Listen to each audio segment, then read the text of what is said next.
appreciate, Chairman Eltife and President Hartzell and CDC releasing the statement.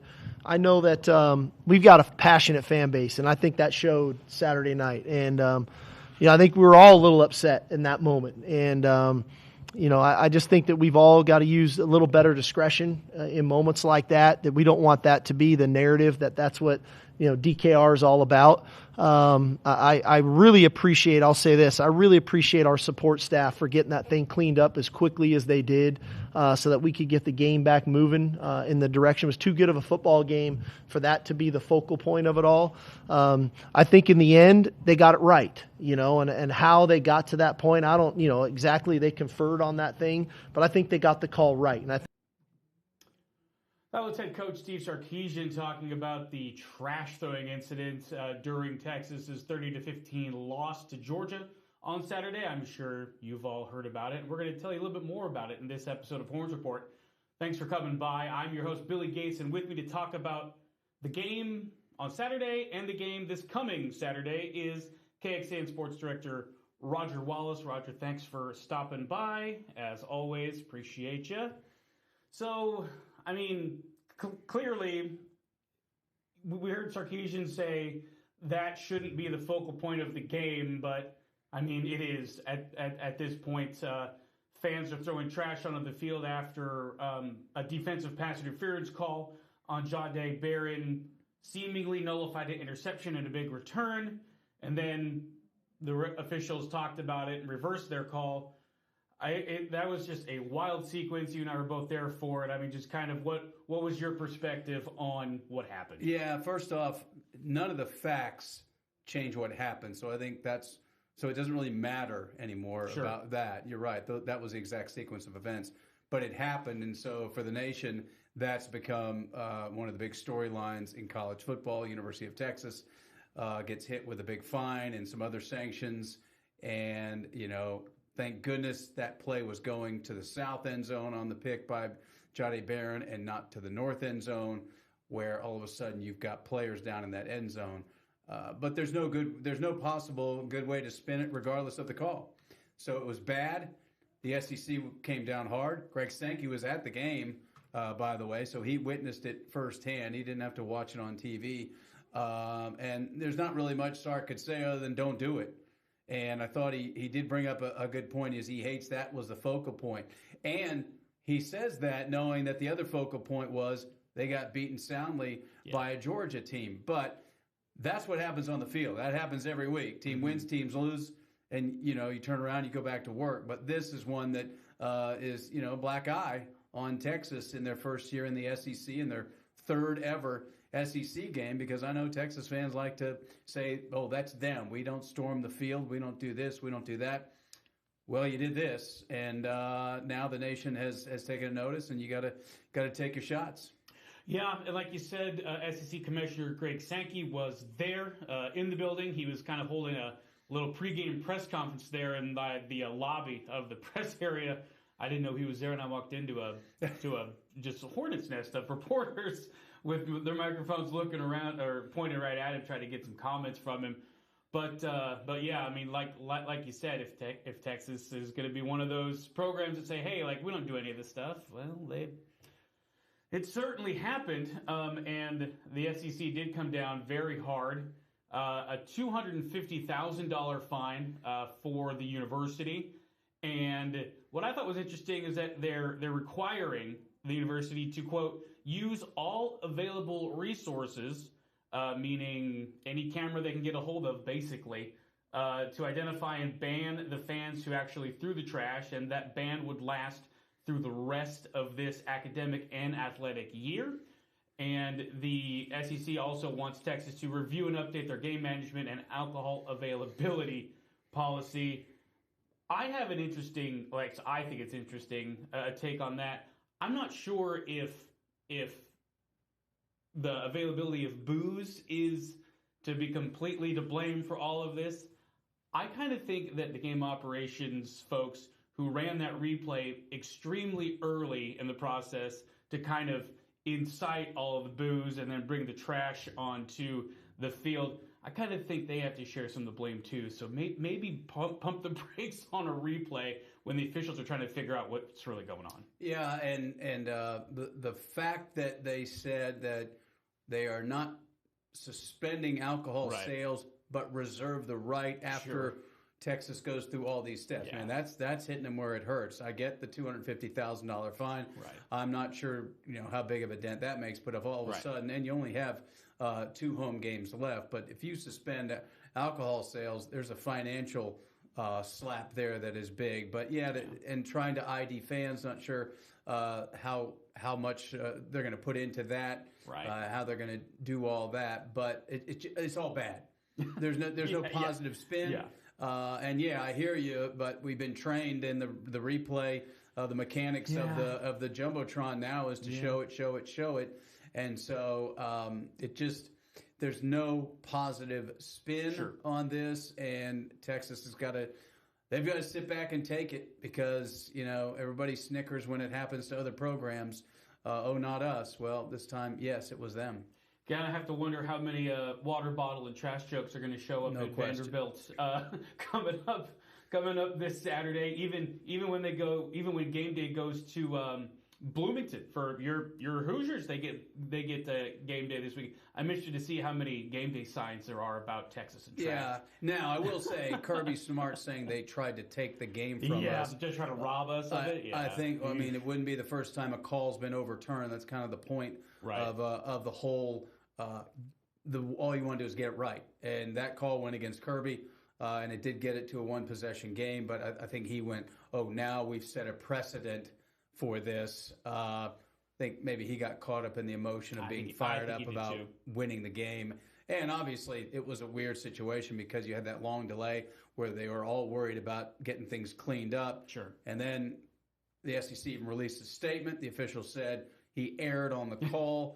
And again, all this doesn't matter now, and you're going to get eye rolls from anybody outside of the Texas program saying none of that matters.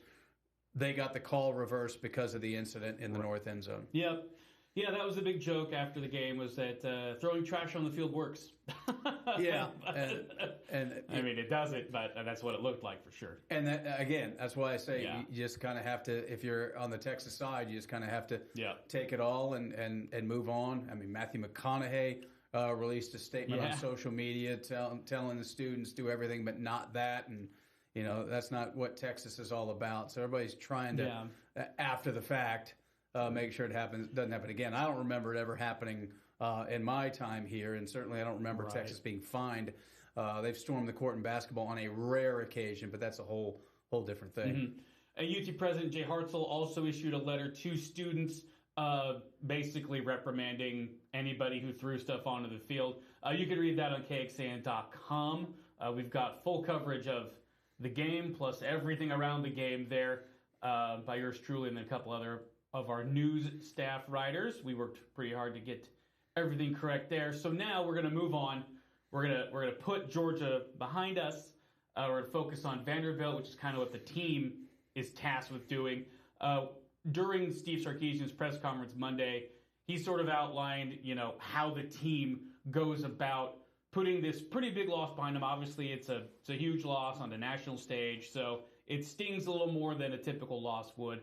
But here's how Steve Sarkisian sort of described the leadership of the team and how that's going to help them move past the loss to the Bulldogs here. I liked our leadership in the locker room. Even before I went in there to speak, I could hear a few of our leaders speaking up. And the beauty of that statement I just made was a few. A few years ago, I might have had one, and now I've got a few guys speaking up and really speaking our language and believing in what we believe in. I think one thing that I was proud of our guys today, they were all coachable. A lot of the times after a tough loss, pride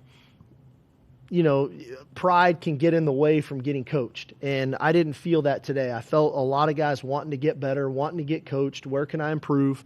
And then they came out with a good spirit about them today. So Steve Sarkisian was talking about just that culture, basically. I mean, this is basically a example of the team's culture, what he's been able to cultivate in the past 4 seasons here, is that he's got a bunch of guys who want to lead and they know how to lead and they want to get this team on the right track. And so a lot of them spoke up after the game. And it just really goes to show how far this team's sort of inner culture has come from year 1 to year 4 for Sarkisian. Yeah, and I've always said it's easy to be a great leader and have all the culture and talk about it when you're winning.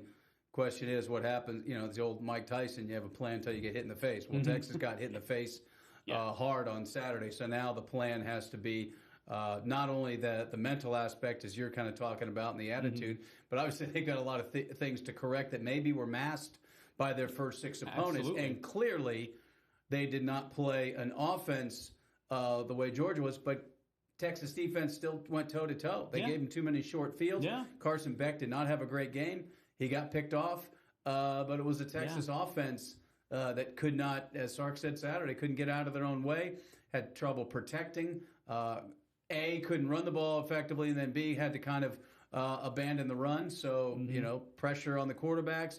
He talked about the blindside hit on Quinn Ewers. Man, he took a shot. Yeah, led to the fumble, short field. He said that was a situation Ewers thought he had the protection set, thought the blindside was taken care of. Didn't happen, and so he got blasted. So, more so than how they handle it maybe in the locker room first and foremost is they got to get some things fixed on the field that maybe were masked a little bit in their first 6 games, and now they go to a ranked Vanderbilt team that has won 3 in a row. It all started with that Alabama win that suddenly the nation knows who Diego Pavia is. That put Vanderbilt on the map as far as football is concerned. And I was impressed that they went to Lexington the next week and won. Then it sounded like they, maybe had a bit of a sleepwalk against a Ball State team with a losing record. Yeah. But that place is going to be jumping. I know Texas will have a lot of fans there. Remember the Alabama game? Sure. They had a lot of fans, but still, it's going to be a tough test after the confidence has to be, it's just human nature, has to be shaken a little bit, especially if things don't go well at the start. Right, and Sarkisian talked about Vanderbilt quarterback Diego Pavia, which we mentioned earlier.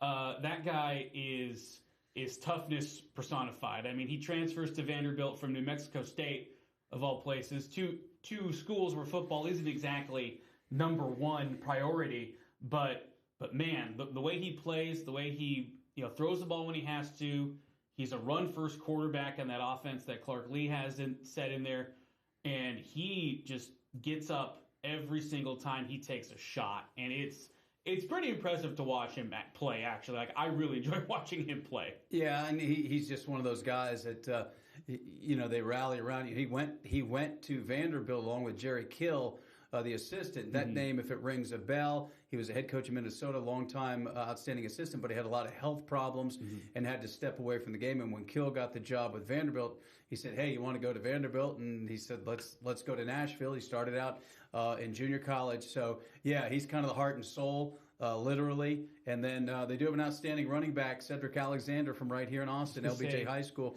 And then Sark brought up a good point. They know how to shorten games and limit possessions and plays for the other team. Yep. So offensively, you cannot have another game like they had against Georgia where they're giving the ball back and then have to deal with a Vanderbilt team that's going to go slow, be deliberate, and you look up and you're in a fourth quarter battle. Yeah, and that offense, that ball control type of offense, that's probably the craziest part of them scoring 40 points against Alabama, was that offense isn't exactly an explosive type offense. It's made to grind it out. It's made to win games 14-7, 21-13, stuff like that. So seeing Vanderbilt put up 40 against a team like Alabama, who was number one at the time, that's a pretty crazy thing. Yeah, and again, you think about Texas' schedule. They get this second off week afterwards before Florida, and obviously, you risk going in with back-to-back losses, and things aren't pretty before they come home to take on the Gators. So it's a tough test. It's one of those, when the schedule came out and everybody said Texas got a favorable schedule, well, this was one of the reasons why. Not only a road game, but a road game against a team that's typically near the bottom of the standings in the SEC, and, well, they're not this year. So that schedule can look a lot different in October and November than it did in June or July. So be interesting to see how they respond. A lot of talk about Quinn Ewers. Sark said he expects Quinn Ewers to bounce back, but they have to be better around him. But clearly, Quinn has struggled a little bit. He's missed some throws, maybe a little uncertain. They wanted to sit him. You don't normally hear that to let him kind of regroup when you had 2 more possessions with Arch. So there were 2 more chances to score. So And Quinn said, I'm glad I'm back in there and glad they believe in me to get another chance. And then he kind of, I guess. And so it wasn't a real, definitive statement from him. But he's an older guy. And part of sports is, too bad. You gotta suck it up. Wait till you get to the next level if you think this is tough. So all that aside, he's got to make sure that he's in the right headspace. Yeah, and it's interesting how everybody across the country, as soon as Manning goes in, like they're immediately thinking, "Oh gosh, there's a quarterback controversy at Texas." There isn't. I mean, Sarkisian's going to ride with Ewers until the absolute possible end. Manning is going to be the backup for as long as Sarkisian says. I mean, he's the head coach. I guess he gets to decide if there's a quarterback controversy, and there really isn't, because it's going to be Ewers. And I think we're going to see how mature, how tough Ewers is when he plays against Vanderbilt. I think if he plays well, then I think things are going to be fine. But if he starts to falter a little bit, then I think questions start to slip in. Yeah, and I think especially with that position, people like to think there's more to it. Sure, there's politics, there's an agenda. What does Steve Sarkisian want to do more than anything?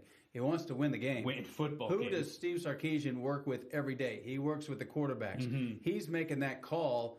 So I would say more than any other position, what he's doing is not to make Quinn Ewers feel good or not hurt his feelings or play Manning because of the last name and all that. I think he's thinking, this is what we have to do. Everybody's free to disagree with that. We heard the roar when he came in. That's what comes with that last name and the flashes we've seen. But in the end, it's got to be Sark's call.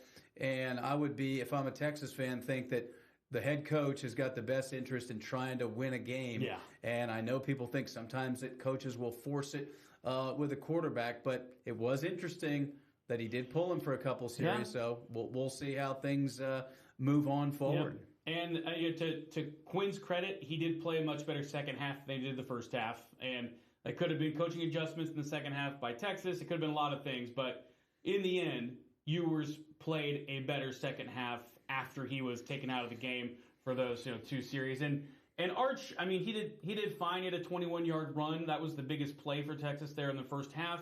But he didn't really show me anything with his arm that would say, oh gosh, like we have to go with this guy now. It was that Georgia pass rush. I think they could have put Vince Young back there, the 2005 version of Vince Young, and probably not done as good as they could have because of that Georgia pass rush. That pass rush was insane. Yeah. By the way, they were the definitive number one preseason. Yeah. And then obviously lost that crazy game to Alabama. But yeah, I think Sark is concerned about this offense. And I go back to those 6 games, and they did enough against Michigan and Oklahoma, but didn't run up and down the field offensively. And so, we got to see what they've got. They're clearly they've got some concerns about running back, and Jaden Blue didn't get a carry, but he caught the ball 7 times. So it's all on Trey Wisner. Bottom line, as Sark said, you got to play better everywhere. Defense certainly had their flaws as well. So, you got 5 more regular season games, and I don't think you can look at any of those 5 and go, check, W. Right. I mean, all those teams have shown flashes. Even Florida has shown some flashes, Kentucky. So here we go. That's what they signed up for. I know we sound like an SEC cliche. Yeah. But now 3 games in, you kind of get it. Mm-hmm. Yeah, and so they had Vanderbilt on Saturday at 3:15, bye week, and then back in SEC play at home against Florida. So we'll see how they bounce back in Nashville, a place that Nick Saban said it wasn't hard to play in. But then again, Kalen DeBoer might disagree. Kalen DeBoer is probably disagreeing with the old Bama football coach at this point. So we'll see how the Longhorns respond. Again, 3:15 p.m. The game's going to be on the SEC network. Hopefully you can find it on your streaming TV, your cable, whatever you've got going on, so you can watch it. I know that was a bit of an issue for the first game on the SEC network. Hopefully we've learned and we've grown and we can find the game to watch it on TV. So that'll be it for this episode of the Horns Report. Thank you so much for dropping by. I'm Billy Yates, and for Roger Wallace, we will talk to you again very soon.